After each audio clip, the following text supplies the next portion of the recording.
È un furto che ha un peso maggiore e un significato certamente abietto e spregevole perché infierisce su povera gente. È accaduto a Licata, ai danni delle suore dei poveri San Vincenzo de Paoli della città marinara.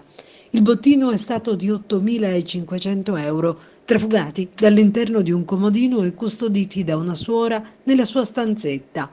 I malviventi sono entrati, a quanto pare, e sono andati a colpo sicuro sapendo già dove potessero trovarsi quei soldi, raggranellati centesimo per centesimo, custoditi e tenuti sotto osservazione con l'attenzione di chissà quanta fatica possa costare raccoglierli tra i fedeli e tra quanti donano qualcosa per alleviare le sofferenze di chi ha bisogno, e sa altresì quanto siano necessari a sfamare chi non dispone di cibo. Erano destinati a questa gente. È stata la stessa suora ad accorgersi dell'accaduto, che ha subito dato l'allarme e chiamato i carabinieri della compagnia di Licata per i rilievi di rito. Una triste storia che si spera possa concludersi presto, assicurando alla giustizia i malviventi.